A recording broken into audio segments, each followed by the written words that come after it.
This is Kristen and Nick from Wasted Potential, and they're musicians. They travel on the road in their, what is that, a Transit Connect, that right? Okay. Yep. And they travel on the road, and then they play shows, make money that way, then occasionally do things like busking and make a little extra money, that sort of thing.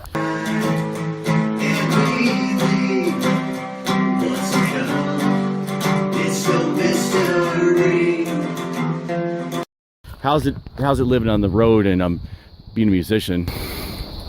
We've enjoyed it. I mean, we have plenty of instruments. We created the space for it, so we got the room, and coming out to places like this, we have time to practice a lot and jam out with other people. And that's cool. Okay, so yeah, so you sometimes meet some people on the road too that you can kind of like collaborate with a little bit, do a little bit extra.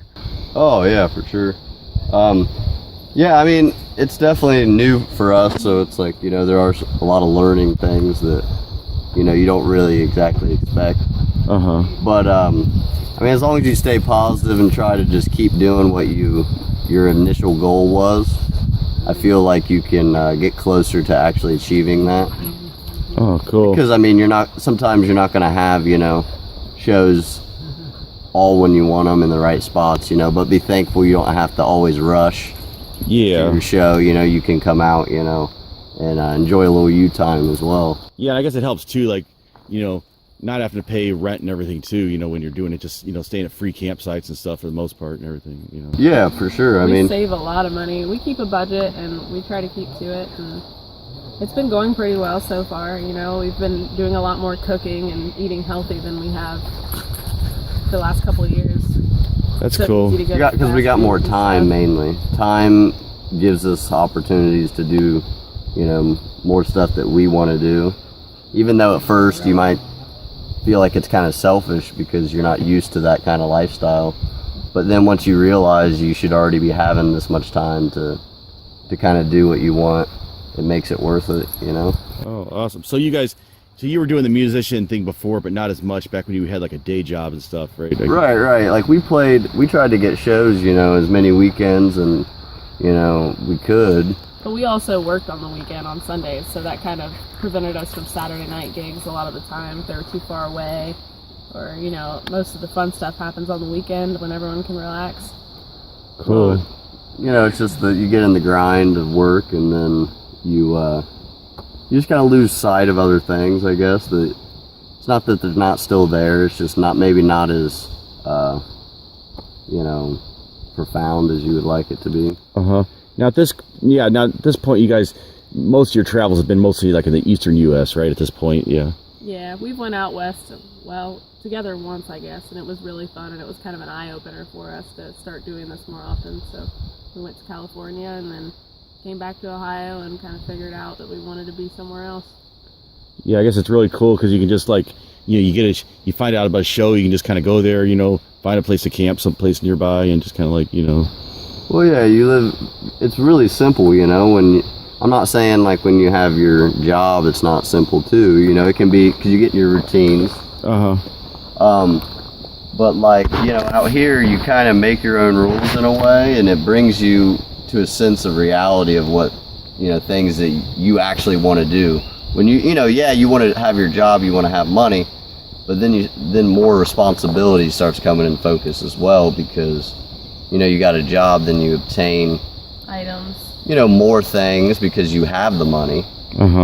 And then that becomes just, you know, whatever it is, a spot to hold all that stuff. If if let's say, you know, something happens, your apartment, you know, just whoever owns it decides, oh, I'm not renting them out anymore, whatever, and then you're forced to just pick up and move anyway. Yeah. So nothing's really that secure all the time, you know. So I guess just being aware that anything could happen. So just being, you know, somewhat prepared for things, I guess. Okay, cool. And how do you guys usually come up with lining up shows and stuff? I use a lot of, actually, a new website I found was Indie on the Move, and they're really helpful to musicians because you can type in what genre you are and where you're going, and they'll tell you all the places that accept like bands that are traveling and everything. Then you can go on there and either email them or go through Facebook. So that's a good way to do it, and a lot of phone calls. Really just reaching out, but some places you'd be surprised by emailing them. They really do want you. You might not even go through the steps they tell you, and they still want you to be on their show. Oh, that's great. And then you guys will sometimes do like to make some money on the side, like the busking if you happen to be near some city or something, right? Like Charleston or something.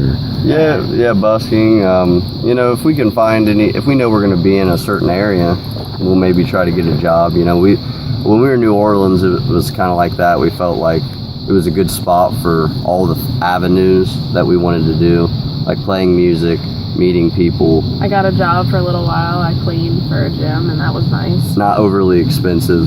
Yeah. Finding places to stay for cheap in the area, so you don't feel like you have to drive.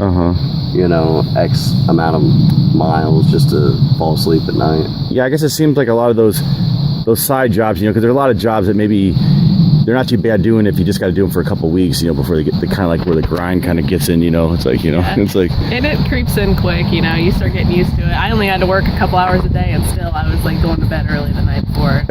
Well, yeah, your next day, you're like, oh, I got, you get off work, your work the next day is already starting because you got to get to bed early and you got to, just to feel, you don't have to, I guess, but once you get caught up in not doing that, Yeah. I guess traveling around to the different places kind of gets some inspiration for some of the songs too that you write. Right, exactly. Yeah, a lot. We've written actually a lot of really good songs since we started. Well, just more quality, more time to think what, it's almost like songs come quick anyway. Yeah. But when you're like eager because you get a little slightest bit of inspiration. But when you're out here, it really makes you reflect on your own work a little bit more. And you get random people that come through and you play it to them, and they each have a suggestion or what they like, what they would change. That's true. Yeah, so it's just an awesome thing because because we know like typically being a musician is something where it's hard to make money at, but having low expenses is what's a big part of it. Yeah, that's for us. That's what it really is, because we're not like a huge band, but we just want to go meet people and play, and hope that keeps growing and growing. So we're doing really good. Like our Facebook likes have went up and everything since we've been doing this. Just a way to connect with people, rather because things are different now. Like people communicate differently. You just got to be in the moment and realize the people that you meet play a big part in what the future of whatever you're doing. Oh, okay, great. And let's see. Just real quick, as far as what instruments you say you played again? It was. I play guitar, acoustic guitar. And I do washboard and banjolele / ukulele. Oh, okay. Let's see. And then you both sing, right? Yeah. Yep, we both sing. And then we have a bass player and guitar player. He plays a little bit of both. He's in Ohio. Back home, he's in Ohio. He plays a lot of our Ohio shows. Oh, okay. Yeah, he. Reverend Callie King is his name. Yep, he's been playing with us for about a year now. Oh, okay, great. And then, and we want to meet other musicians to collaborate with, and I think it's very, I don't know, it brings a lot to the table. We've met it's a couple cool. just since we've been at this campground, so. Oh, okay, great. Well, let's look at the rig a little bit. It's so it's a Ford Transit Connect, and I guess the most interesting innovation I've seen is your solar shower system here. It's just Yeah, Nick and his friend Ethan just built that when we were in New Orleans. Nick found it on YouTube. And we just kind of added a little bit of extra length on it to hold a little bit more. Holds about 8 gallons or so. So as you can see, this PCV pipe wraps around, and so it also helps kind of hold things in as kind of a rack. Maybe actually makes things look a little more industrial, make it a little more stealth looking. And then and they got this rack that their friend built that they welded together, and then so then basically they just pressurize the thing with a little compressor, and then that gives them water pressure out of there for a shower, and then being black, as long as it's in the sun, that water starts getting pretty hot, and then it's especially now it's getting warmer. Yeah. And here's the inside here. See, it's a pretty tight spot, but they do have places where they can store all their stuff down here. I'll wrap this up real quick. A lot of projects, Yeah, just always something. So a real simple thing. They just a frame here, and then And then on the side here, they got this big box here, and then they also a lot of times the campsites. I know at least when I was camping with them, they like to put a tent out sometimes too, like to, if they're helps us get out of there a little bit. Well, yeah. Once we get back to Ohio, we're doing a more permanent build, and it's gonna free up a lot of space in there.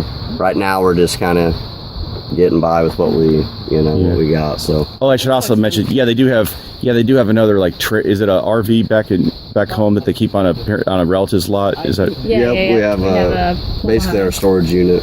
Yeah, so they basically have like another.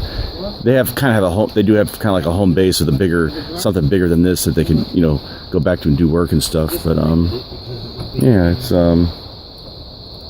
We got a cooler over on the other side that just kind of, we don't like to, get away from eat. We need to make sure we're still up to eating, pretty properly, I guess, or trying to. We got an ice maker we can use occasionally, a little blender that's made for travel, which is really nice. And like a desktop crock pot. Oh, okay. Whenever we're driving, we want a meal. We got some leftovers. We just throw it in there. Oh, okay, great. Yeah, they have a little ice maker back there that you can see in the video where it was.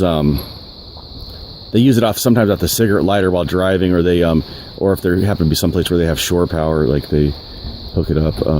And yeah, saving any little bit counts. Even we use different apps for gas. So if there's a gas station in the area that may be a lot lower in price, if it's not too far out, we try to hit that. Okay. All right. Well, sounds good. I just wrap. So anyway, this is Nick and Christian, or Christian and Nick, however you want to say it, from Wasted Potential with an 8. But I'm gonna put the link on the W8P. Yeah, I'm gonna put the link here on the video and everything. And so looks like they're out there having fun, doing music and not spending much, living in their Transit Connect, and they're traveling the USA. So thanks, guys.